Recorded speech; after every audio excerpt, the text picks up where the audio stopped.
प्रदीप माझी विरोध में थाना एतला मामला दायर कले जिला मंगल अधिकारी। नवरंगपुर जिला मंगल अधिकारी को नवरंगपुर जिलापाल सम्मुख में फायरिंग करने धमक देवा घटना प्रदीप माझी विरोध में थाना मामला दायर कले नवरंगपुर जिला मंगल अधिकारी। गत 20 नवेम्बर में प्रेसर कुकर पार्टी कसागुंडा ब्लॉक अंतर्गत काकुड़ी सेमला स्कूल छात्र धनेश बत्रा आहत घटना 28 तारीख राति स्कूल पाचेरी नहीं आहत छात्र को राति अधरे हॉस्टेल परिसर आनी उन्नत चिकित्सा जिलापाल को बल सक्षमता हराई जिला मंगल अधिकारी रवींद्र पाल को फायरिंग करदेवी धमक घटना को नहीं 3 दिन पर नवरंगपुर थाना प्रदीप माझी विरोध में मामला दायर कले जिला मंगल अधिकारी। गतकाली एने नवरंगपुर थाना मामला दायर कले जिला मंगल अधिकारी रवींद्र पालका सरकारी कार्य थिबा बेले जिलापाल तथा अन्य सरकारी अधिकारी सम्मुख में पूर्वतन सांसद प्रदीप माझी तुमको फायरिंग करदेवी तुम्हें सर्टेट ऑफिसर देखाउच बड़े धमक देवारू सामाजिक प्रतिष्ठा प्रति आंच आसीथिबा तथा मानसिक स्तर में निर्यातित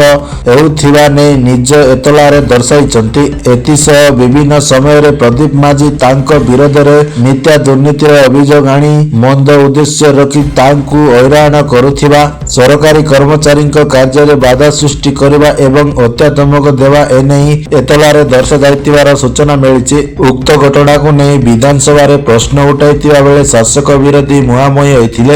अपर पक्ष एने गतकाली नवरंगपुर जिला बीजेपी तरफ मध्य प्रदीप माझी सरकारी अधिकारी को धमक देवा घटना निंदा करने मात्र अल्प किछि घंटा पर जिला मंगल अधिकारी को प्रदीप माझी विरोध में एतला दायर करिथिबा देखिबाकू मिलिथिला। तेबे केस नंबर 478 25 सरकारी कर्मचारी को सरकारी कार्य में बाधा देवा और जीवन में मारिबाकू धमक देवा घटना एतला एथिबार खबर मिलुछि।